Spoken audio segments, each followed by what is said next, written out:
Good evening, everybody, and welcome to the September Renewable Heat Now Power Hour, otherwise known as our 2024 legislative campaign kickoff. I'm Lisa Marshall. I'm the Director of Organizing and Advocacy for New Yorkers for Clean Power, she, her pronouns. I live in beautiful Horseheads, New York, and I have with me a whole bunch of our Renewable Heat Now Power crew. We have a great presentation and some action items for you here tonight and some very special guests. So we'll introduce ourselves as we go along, and I just want to not forget to thank Amber from Agree, who's running the slides and the back end. So next slide, please, Amber. So here's our agenda for the evening. We are going to do a little about our campaign for anyone new. We have two amazing and special guests with us tonight. The brilliant and powerful Assembly Member Gallagher from the 50th District, Brooklyn, New York, in the house. And another amazing powerhouse, Ms. Raya Salter, attorney, activist, member of New York's Climate Action Council, and the founder and director of the Energy Justice Law and Policy Center. Then we're going to pivot to Avni from Agree. She's going to walk us through our legislative agenda. Then we're going to bring in Laura Schindel from Food and Water Watch. She's going to talk a little bit about what we've been doing over the summer.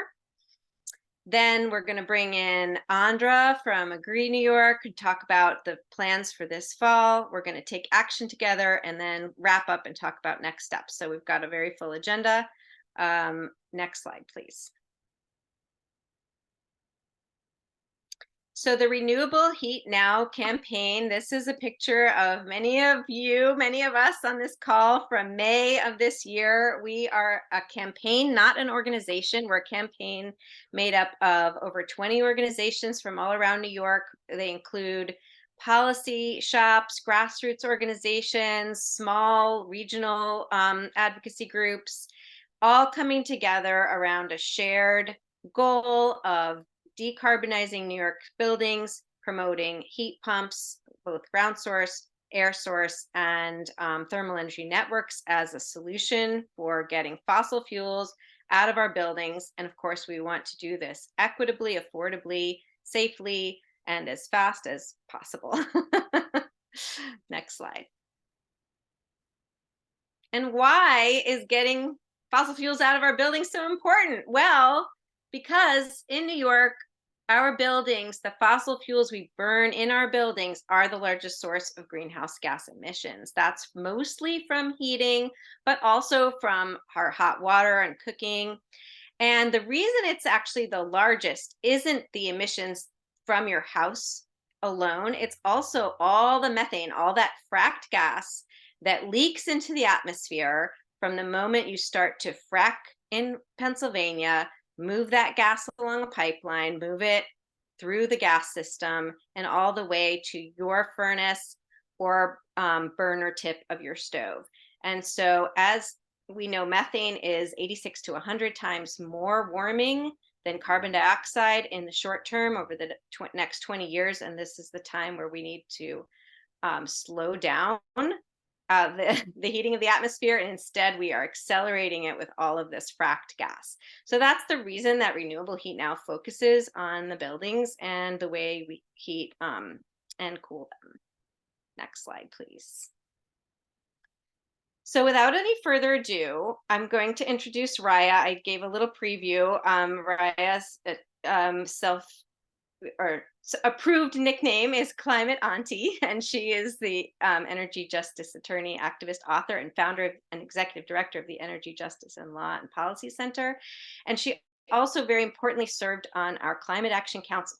The Climate Act was passed in 2019, and then the Climate Action Council was assembled of the greatest minds on climate and energy in New York to determine a plan for carrying out our Climate Act.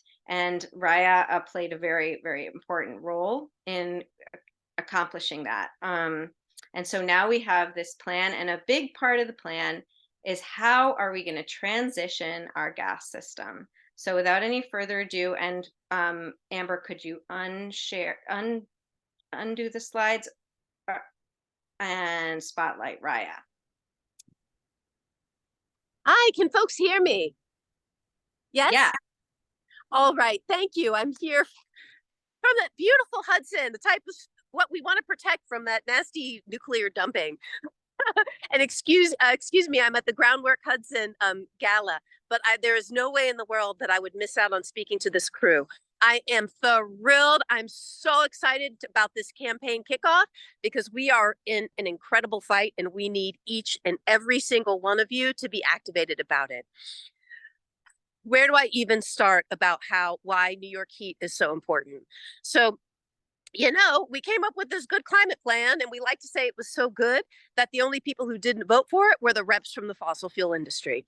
And I think we cannot underestimate how hard and vicious and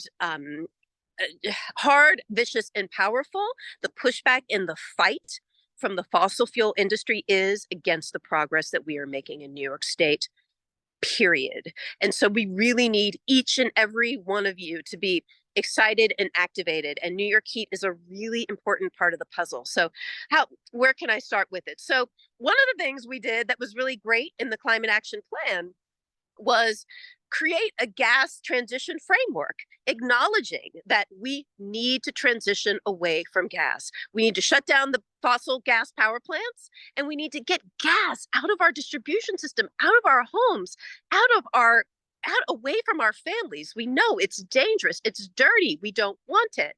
And we put together a plan saying we have to downsize the system. This is everything that industry does not want.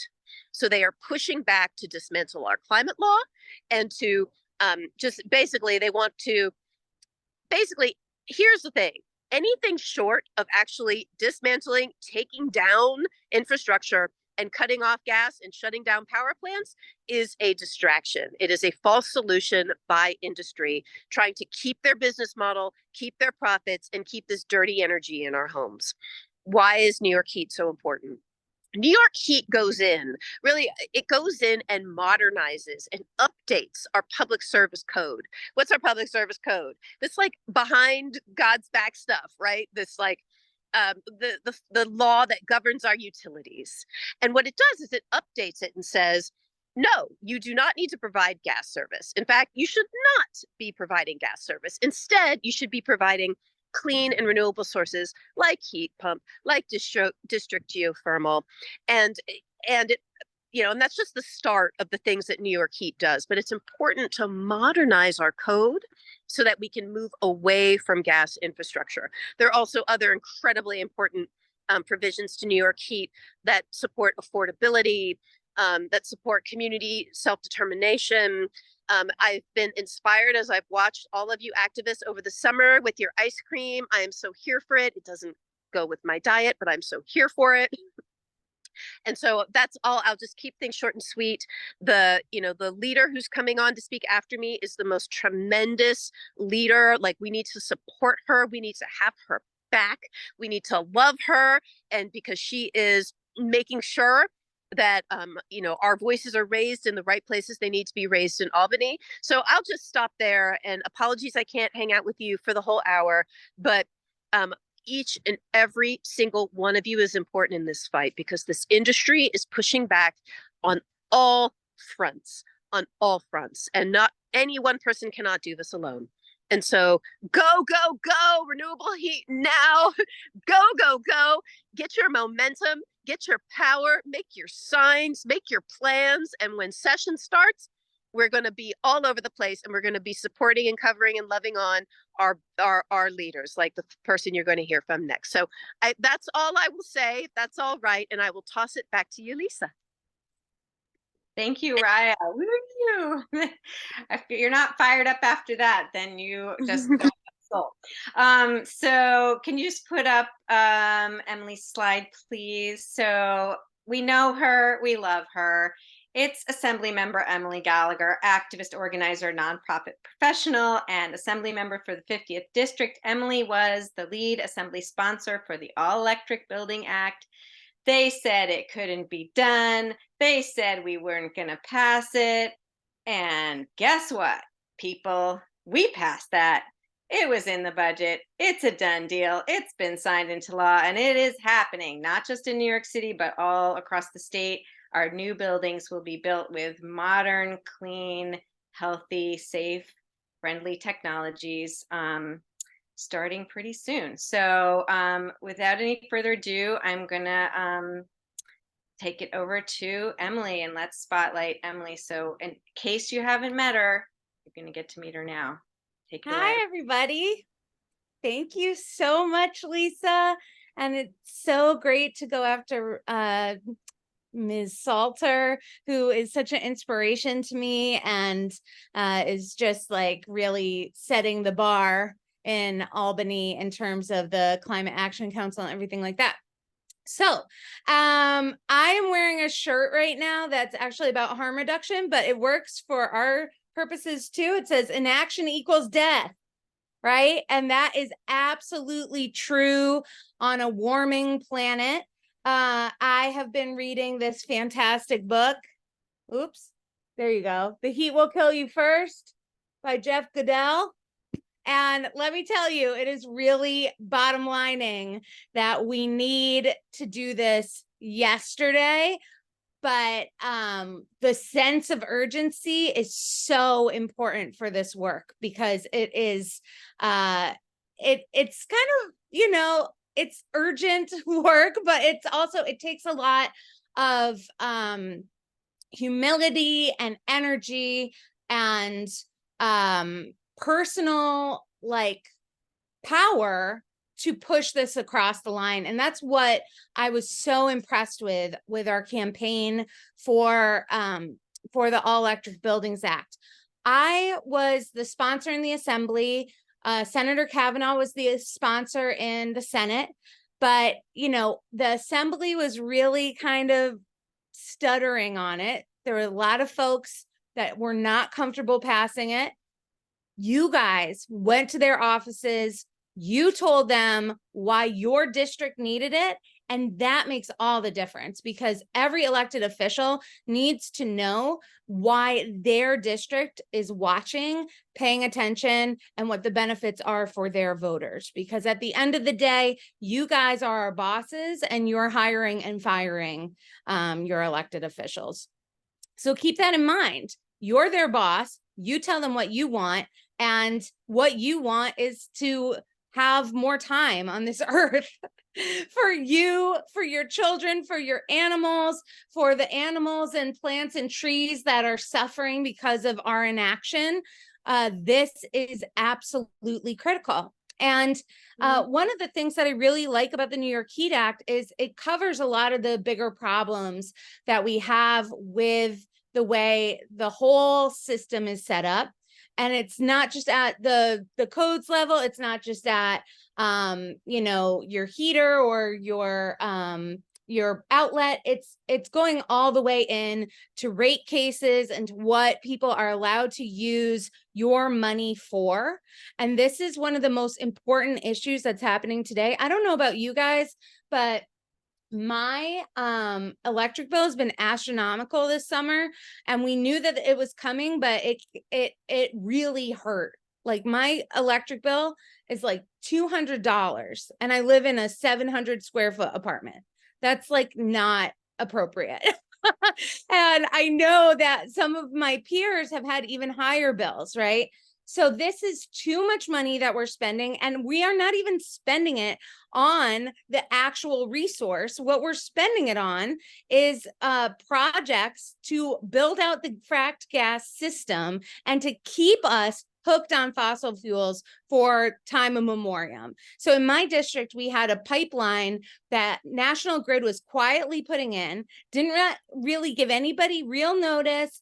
People were finding out when they were digging up their street. They had gone all the way to the other end of North Brooklyn and Brownsville. They just went there, shut down the street, bulldozed, totally ruined small businesses like seasons, because all of a sudden the street was torn up and the pedestrians couldn't get to their storefronts, and they didn't even know what was going on, and they were building it up through Bushwick, and we were keep asking questions like, what is going on, what is this for? And they're like, oh, this is backup infrastructure. Well, it wasn't backup infrastructure. It was infrastructure for Long Island to store extra fracked gas, and to then declare that because we had this pipeline, we needed a new LNG plant in my district in Greenpoint, Brooklyn.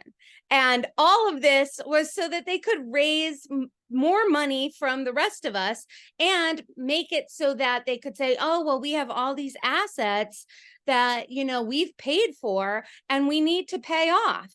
I found out the price tag, I wish I could remember it, in the millions or billions, maybe Lisa or somebody else knows. Amber might know. In the millions of billions of dollars in my district that National Grid had already put out for this, and then went back to the government to say, well, we need reimbursement. That is not how this should work. That is not how regular people get to live their lives. It is not how the gas companies should get to live their lives. So we've got to cut this off at the I'm trying to think of a pun, but anyway, we got to cut the gas off, shut the gas down, and make sure that we don't even allow these shell games to happen anymore. And New York Heat is going to be a big part of that.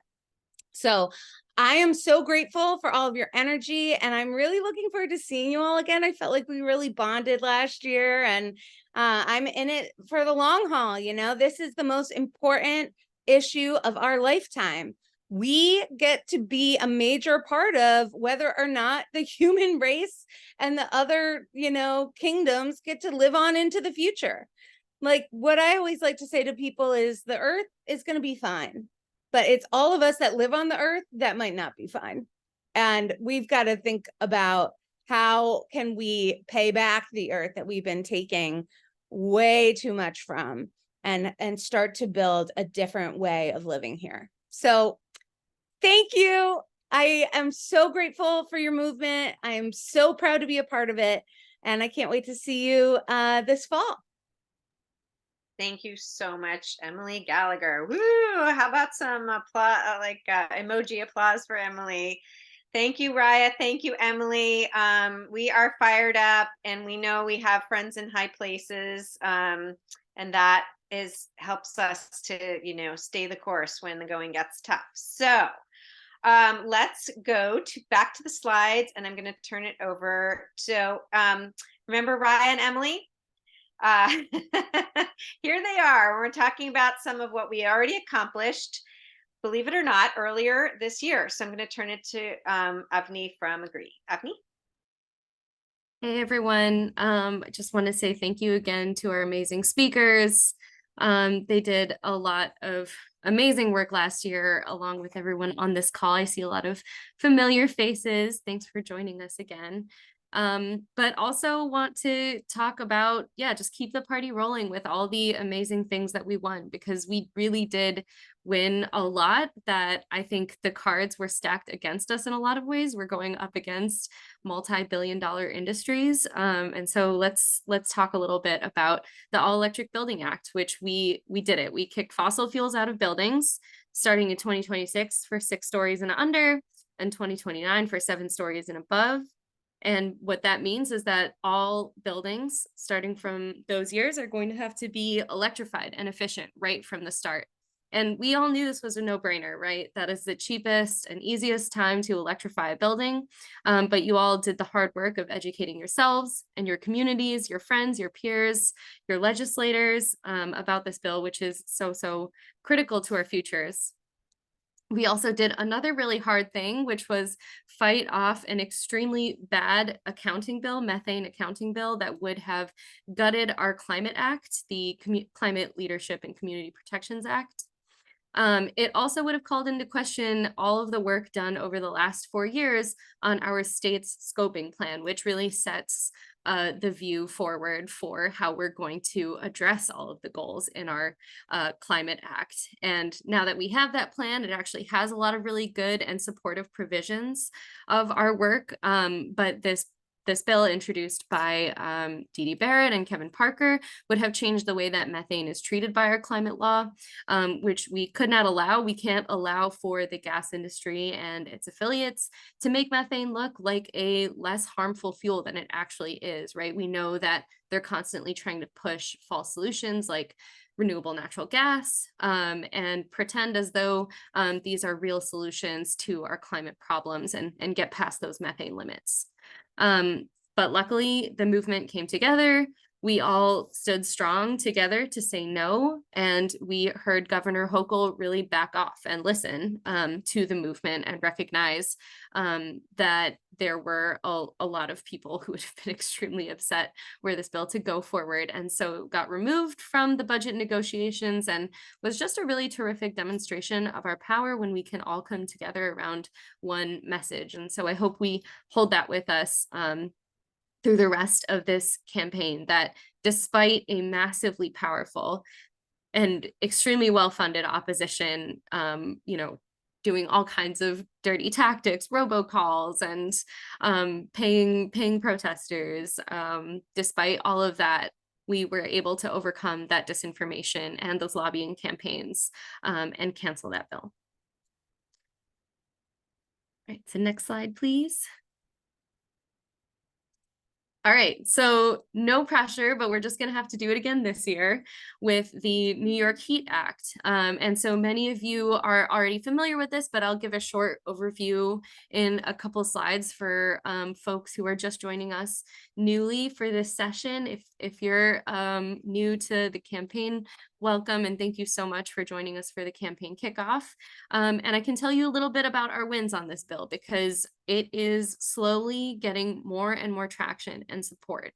Last year, it was actually included in the Assembly and Senate budget bills, which is a hugely impressive signal for us being able to pass it this year in the budget. And over the summer, there's actually been, we haven't been relaxing too hard. We've been hard at work talking to more Assembly members, and we are actually now up to 70 co-sponsors, which if you're unfamiliar with legislative work, that is an incredible amount. It will really get the attention of some of the key leaders in the Assembly and the Senate in order to move some key opposition. And so just huge thanks to everyone who's been doing that work and maybe foregoing some summer vacations. It's actually passed the Senate twice. So we are really poised to win this if we hit our messages hard and we hit them early and we direct them to the governor specifically. And I'll talk a little bit about why we're targeting the governor in the next slide.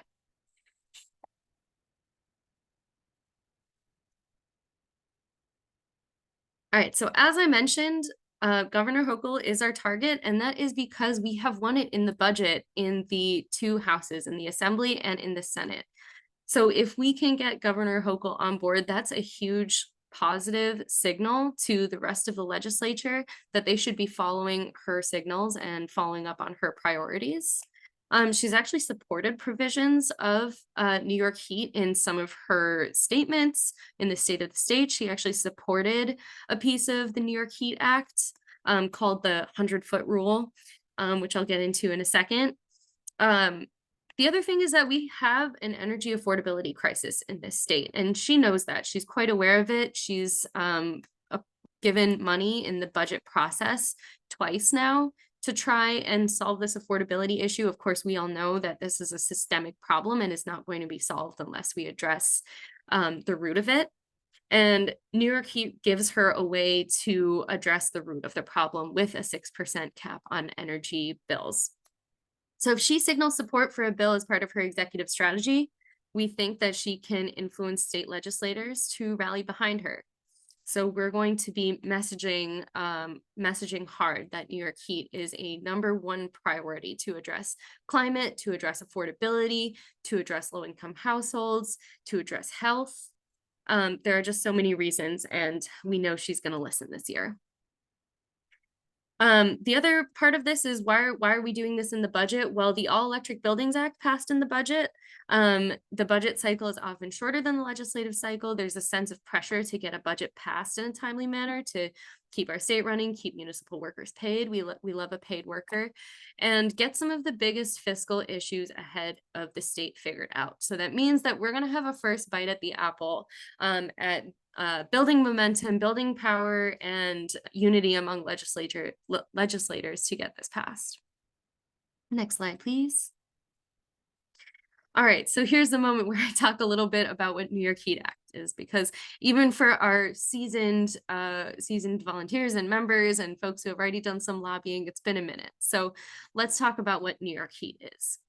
The bottom line that we all know is that gas utilities profit from building gas infrastructure. It is really the main way that they turn a profit and make money for their shareholders. And so they're going to keep doing that unless there's some mandate or incentive to do otherwise. And the actual costs of all of this gas infrastructure are passed on to us, anyone who pays a gas bill. We are all funding deadly fracked gas infrastructure without our consent or permission.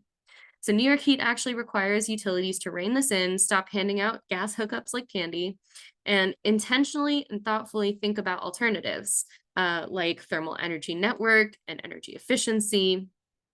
The bill also will lower energy bills. So the bill has a provision to cap energy bills for LMI, low to moderate income households, at 6% of income.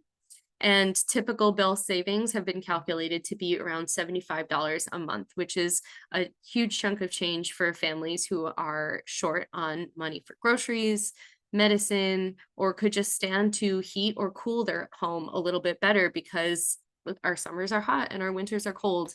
And a lot of people forego those basic needs in order to pay an energy bill. I'll just say a little bit about the systemic nature of this problem, which I think Assemblymember Gallagher really pointed out. This is a systemic issue. This isn't something that we can address piecemeal. And unfortunately, this is how gas infrastructure has been getting addressed for the most part. Alliance for a Green Economy, my organization, for example, feels a great sense of urgency around this because right now we are having to fight every single individual utility for every single individual piece of infrastructure. And it is so much time, so much effort. And the only reason it is allowed to happen is because the Public Service Commission, our utility regulators, don't have the rules, they don't have the regulations to actually rein in the utilities. And there's a contradiction in our public service law that allows these utilities to use ratepayer money to keep building infrastructure that lines the pockets of their shareholders. So we need a change to our public service law that says that these subsidies cannot continue, can't keep us hooked on fracked gas. And we have to do this through a legislative mandate. Otherwise, we're going to continue having to fight every single one of the 7 major utilities in New York on a piecemeal basis. Next slide, please. So that was an overview of the New York Heat Act. We also had a bill in our package called the Energy Efficiency, Equity, and Jobs Act. And so as a reminder, that was a part of our package last year and the year before. And as a quick recap, the bill was written in order to address the fact that current energy efficiency dollars are not distributed equitably. We now have a mandate in New York State that 35 to 40% of all spending on clean energy benefits must go towards disadvantaged communities. And this is actually a definition in our state that now finally has criteria. That was a big part of this year, is that criteria is finally released. So we now know exactly where these dollars are supposed to be flowing, but we also know that our current energy efficiency programs do not equitably distribute those dollars. They also the current energy efficiency programs we have don't currently allow for some of the biggest barriers to be addressed. So for example, mold, lead, and asbestos, which are all toxic hazards that exist in typically low-income housing and older housing stock. Those hazards need to be addressed before a building can be weatherized and weatherization has to occur before a building can be electrified. So this is the very first barrier, this deferred maintenance that has to be addressed, and that often low-income households can't address because it's quite a bit of upfront cost. So what this bill would do is ensure that energy efficiency programs can actually address this problem and fund that remediation. And lastly, the bill would have also required that low-income communities and communities of color should receive a fair share of worker training funding for energy efficiency jobs statewide by ensuring that the people hired to do energy efficiency upgrades come from disadvantaged communities. So ensuring that not only are the dollars for programs spent well, but that people doing the work and people receiving those opportunities for work will come from communities that have historically been marginalized. So this bill is currently on hold, despite some extremely hard work by the RHN campaign and folks here who worked hard to educate legislators about it. And I especially want to call out We Act for Environmental Justice, who did an incredible amount of movement building and organizing work to get this bill across the finish line. Despite these efforts and the work of folks here, legislators just couldn't get this done. Obviously, as folks know here, there's always a lot of competing priorities, and there was not enough momentum behind it. But the good news is that there might be another pathway to accomplish the goals of this bill. So the State Public Service Commission has released a review of the New Efficiency New York program. The New Efficiency New York program, which includes a lot of dollars for NYSERDA, the New York State Energy Research and Development Authority, and all the utilities across the state to spend on energy efficiency programs. And that program has recently undergone a review, and the Public Service Commission has said, you know what? This program has been operating this way for a long time. It's time we assess the metrics here and assess whether it's doing what it actually needs to be doing. And they've concluded that there are more strategic ways to be spending those energy efficiency dollars. And so we're taking a look at that regulatory pathway and determining whether or not that could be an avenue to accomplish the goals of this bill. So stay tuned, and we'll hopefully have a path forward for energy efficiency equity and energy efficiency jobs. All right, lastly, the thing I want to touch on is something called the GAP Fund, or the Green Affordable Pre-Electrification Fund for low to moderate income households. And we have a goal of getting funding for this fund of $2 billion. And the big reason that we are calling for, well, let's talk a little bit about what green affordable pre-electrification is. As many of the folks here know, as many of the folks here have been educating themselves on, pre-electrification is a requisite step before you can get a heat pump, before you can get fossil fuel combusting appliances out of your house. You have to be able to ensure that your home is healthy and it's efficient to keep those electric bills low. And unfortunately, as I mentioned, sometimes there's deferred maintenance that you have to address. You have to address roof infrastructure problems, maybe some foundation problems, maybe those legacy hazards that I mentioned. And then you have to do the weatherization, sealing of doors and windows, all of that good stuff. And those are expensive retrofits to do. And so often the people losing out on electrification and weatherization are people that can't afford those costly upgrades. So we need a fund to address this. The governor has stated a goal of having 2 million climate-friendly homes. And if we're going to reach that, and if we're going to reach that in an equitable way, we're going to need a fund that improves living conditions, reduces energy costs, and enables disadvantaged communities to prepare for electrification. So just a quick note about what we're anticipating this GAP fund will be. We want it to include tenant protections. We need it to address those barriers that I mentioned that are not covered by other programs. So that hazard remediation, electrical upgrades, weatherization, energy efficiency, and then we wanted to also cover all electric replacement for fossil fuel appliances at the end of their useful lives. So stay tuned on this as well. It's still being workshopped and discussed, but we'll have something for you soon.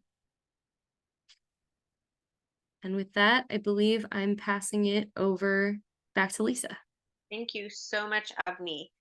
So the key takeaway that I want everyone to take from everything that Avni said, because she said a lot, is that the Renewable Heat Now campaign is throwing down really hard on the New York Heat Act.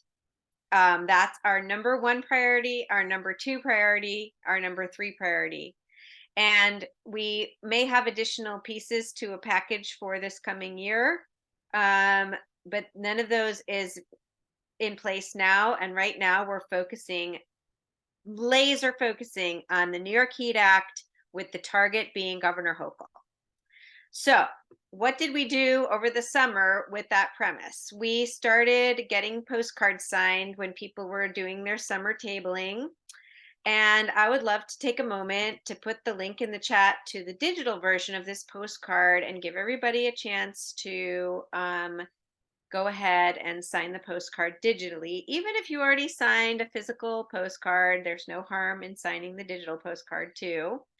And that after this meeting, maybe you can also forward that to a couple of friends or text it to them and ask them to also sign it. So the postcards are targeted at Hochul about passing the New York Heat Act. And a lot of us, I just wanted to say, Francesca from Climate Reality Project on Long Island was tabling. There's the picture of her with information about heat pumps and New York Heat Act postcards to sign.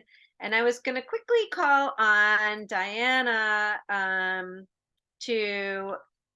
from the Adirondacks to just quickly tell us about how some of her tabling over the summer went, to give you guys a little slice into what that might be like. So Diana, are you there? Yeah. Hi, everybody. So good to see all of you here. Yeah, so my friend Andy and I did some tabling at the farmers market up here in Saranac Lake. We did it last summer for the All Electric Building Act, and then we did it again this summer for the New York Heat Act. And we had a poster board up that had information on heat pumps. And up here in the North Country, we don't have gas distribution lines, at least where I am in the mountainous areas. But a lot of folks are on propane and oil. And so they're extremely interested in heat pumps. And like the first day that Andy and I did it, I said, we're going to be sitting here probably all day by ourselves. Nobody's going to be interested in this stuff. But I was continually amazed at people who would come up and get into pretty lengthy discussions with us, asking all kinds of questions about heat pumps.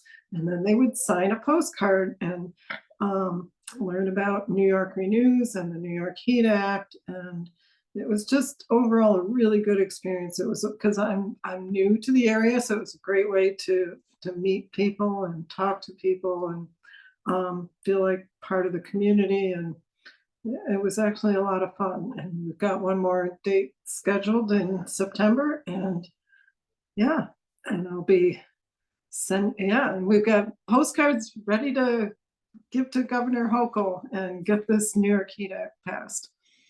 Exactly. Thank you so much, Diana. So Diana and Francesca and Bill and Ellen and others in Buffalo, all across the state, we've been going to our farmers markets, our energy fairs, green, clean events, whatever, tabling and adding people's signatures. And this is one of the ways that we're going to build the pressure on Governor Hochul to carry this bill into her budget. So, and then we had another really fun tactic to pressure Governor Hochul, engage the public, and keep those legislative co-sponsors engaged with this campaign. And I want to invite Laura Schindel from Food and Water Watch to briefly talk about the New York Heat Summer ice cream tour. Amber, can you do the next slide? Thanks, Lisa. Yeah, that previous slide, summer vacation, wasn't really the case in New York City. We did a huge push to do tons of events in support of the New York Heat Act. It post passing the All Electric Building Act, it's Food and Water Watch's top legislative priority going into the next session. And if we need to get it passed in the budget, and the theory is Governor Hochul is going to set her budget priorities this fall.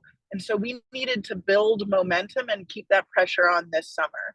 So we were thinking, how can we push the governor and also build more support and excitement in the assembly? We passed it in the Senate twice, but focusing on how do we use the assembly to push the governor. So came up with this fun idea of, well, we're too hot and we're too broke. That's why we have to pass the New York Heat Act. And another solution to being hot and broke is free ice cream throughout New York City. So we did a tour where we'd spend a day in a given borough in New York City with a makeshift ice cream truck. You can see in that photo there, we turned a pickup truck into an ice cream truck full of coolers, a sound system, and tons of petitions and postcards. And we would drive around and partner with a legislative champion to hand out free ice cream and collect petition signatures to the governor, urging her to include the Heat Act in her budget. And this would generate press coverage. And really the idea is to give these legislators the impression that the Heat Act is the next big thing they have to pass, keep it in front of mind for them, have them pushing the governor, and give them a fun little memory to keep in mind when we go back to Albany of, oh yeah, I did that cool thing where I gave out free ice cream. So that's what we did. And we could do next slide. We ended up doing the four priority boroughs, Queens, Manhattan, the Bronx, and Brooklyn, not in that order, over 4 different days. And each borough day had a combination of multiple events because the ice cream truck would tour. So we in total did 18 different ice cream stops across New York City with legislative champions standing with us, grandstanding on why the New York Heat Act is important to them, pushing it and explaining it to their constituents. I'm not going to read off all these legislators, but the legislative nerds here might want to see, who you do events with. So here's the big list. And then also a lot of legislators who couldn't make it would provide quotes. And that was another opportunity for them to be engaged and keep the New York Heat Act as a front of mind thing. So all in all, 35 different legislative champions between the ones who did events with us or gave us quotes, and dozens more that we were in touch with and contacting to, help build momentum. I think we can do next slide.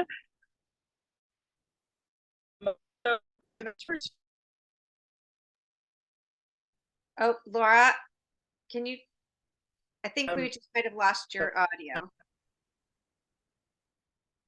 Yeah, Laura's audio is conking out. So thank you so much, Laura. That was a huge amount of work. We had Bryn from New Yorkers for Clean Power and Laura from Food and Water Watch and a bunch of other people working on this. It was hugely successful, and we got a surprising amount of press coverage of the ice cream, including on Spanish language media.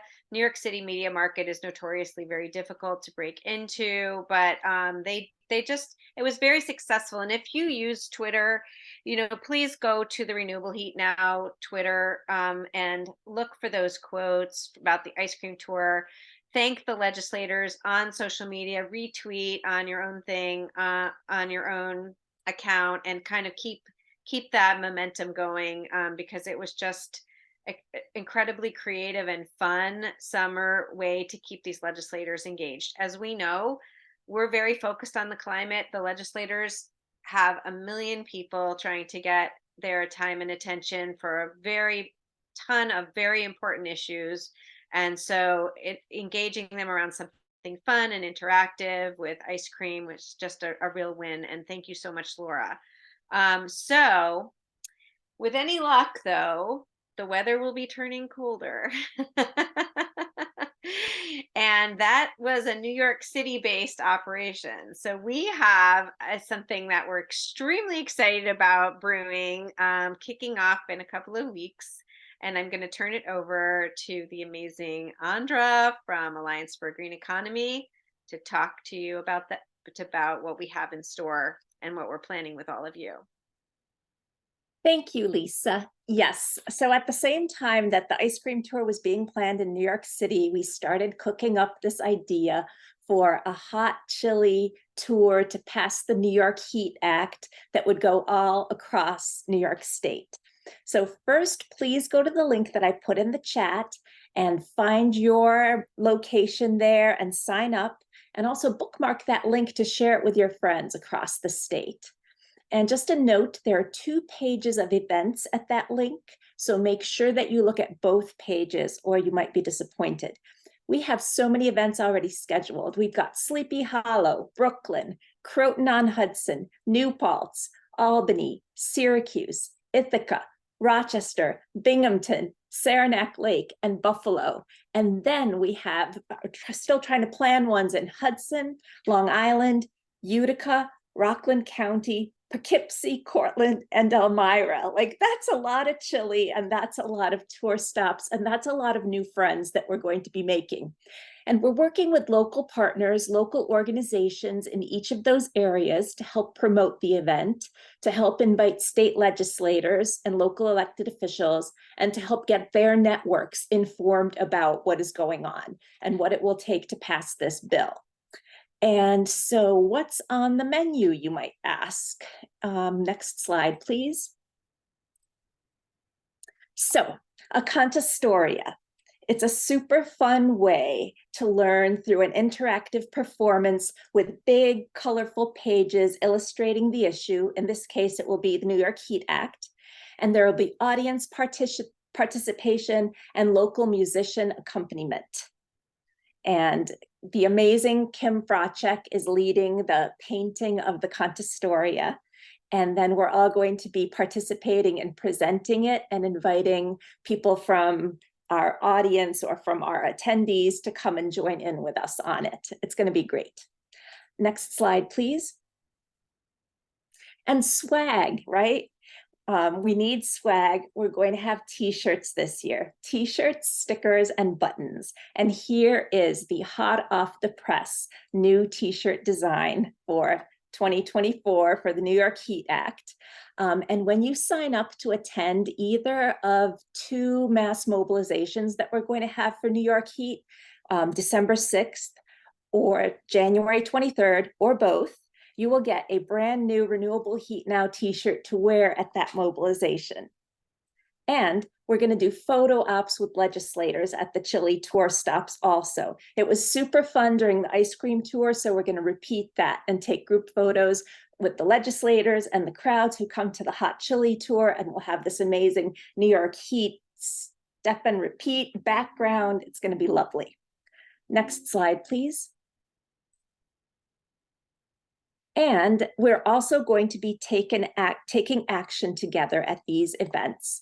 We're going to be signing postcards, and we're going to be making calls. And the postcards are going to be delivered to Governor Hochul on December 6th. And we can keep making calls throughout the fall season. I believe that the postcard link, yes, the online postcard link was already shared. So we can share that out again later. And next slide, please. I bet you thought we were never getting to the food. We're also going to have an induction cooking demonstration. And of course, we're going to eat wonderful chili together. We're planning on having vegan chili and chicken chili and a chili bar with all the extras that people like to put on top of their chili, like extra hot sauce and sour cream and yogurt and cheese and more stuff, and cornbread for Avni. And we're going to send everybody home with great recipes. And on the other side of the sheet of the great recipes is going to be all the information about the New York Heat Act. So we're going to be set for everything that's coming for next year. So please do sign up and join us at a tour location near you, and let us know if your organization would like to co-host with us. And I think that covers it for me. Thank you so much, Andra. So Andra and Kim Fracek and I and friends and all of you are going to be getting together in person. My mantra is, for several years, we've been thinking about gas transition and working on the New York Heat Act in our heads. And now we're going to move that into our hearts. And we're going to spread that love of each other, our movement, through in-person events with movement, singing, delicious chili, lots of hugs. And so we're going to hit the road. And all of this is building momentum, a drumbeat of momentum over the next 8 weeks, basically, until the end of October. And every few days, Governor Hochul and her staff are going to see pictures of us on social media with the legislators, with our chili, calling on her to put New York Heat in her budget. And all of that is leading up to a big mobilization on December 6th, which is Andra and I are very pleased about, because it's actually the 6th anniversary of the first Renewable Heat Now ever rally. 6 years ago in December.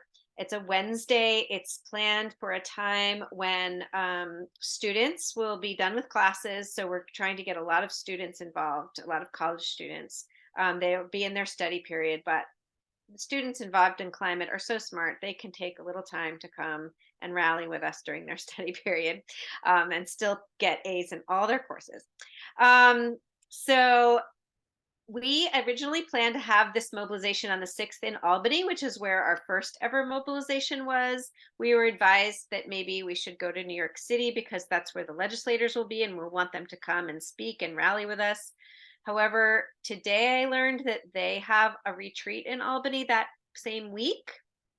So location TBD, but we will get it out within the next few days where this rally is going to occur. And if you sign up for this rally, you will get one of our beautiful New York Heat or Renewable Heat Now t-shirts to wear. And we really are hoping people will sign up and come out to this rally on Wednesday, December 6th. I know it's a work day. Not all of you can make it, but we're expecting to have about 300 people to show a really, really strong force where Governor Hochul cannot ignore this bill any longer. Next slide, please. Okay. So we need to create the art for this Consistoria teach-in. And Kim Fracek of Sane Energy Project has organized an art build, which is both for the Climate March, which hopefully we'll see you there on Sunday, but also for the New York Heat Act Hot Chili Tour. And there's 2 locations or 2 dates. And there's a sign up to be part of this art build. You do not need to have any artistic talent. You just need to come, and it's going to be really fun. Everything that Kim does is really fun. So the address is there. The sign up link is in the chat. I'm going to go tomorrow. Maybe I'm going to bring some of my family members with me. It's going to be very family friendly. And you should definitely join us and help make art. That goes back to moving this campaign out of our heads and into our hearts. Art moves us in our heart space. So please join us if you can. Next slide. Okay. So we're almost at the end and we have 5 minutes left, so it's perfect. We have a lot of to-dos. So let's go over the list, and people are going to be providing the links in the chat for you. So we've mapped out all of our monthly power hour grassroots meetings for the rest of 2023. They're always going to be the second Thursday, I believe, of each month from 7 to 8. The sign up link for October is in the chat, so you can sign up right now. Sign up for the Chili Tour stop near you. Invite a friend to the Chili Tour. Enter, oh, wait, just ignore that one, sorry. That's for if you collected postcards over the summer and you haven't yet entered the names and contact information of the people who signed the postcards. If you don't know how to do that, please get in touch with me. I'll put my contact information in the chat. Sign the digital postcard that we have put in the chat, and mark your calendar for 2 important mobilizations. So we mentioned December 6th. We're also going to have another rally and lobby day. And this one's definitely in Albany, and that is on Tuesday, January 23rd. Please mark your calendar for that. Details to come, but many of you joined us in Albany last year. I believe it was January 25th. This is going to be similar to that, but even better. So if you thought that was good, you ain't seen nothing yet.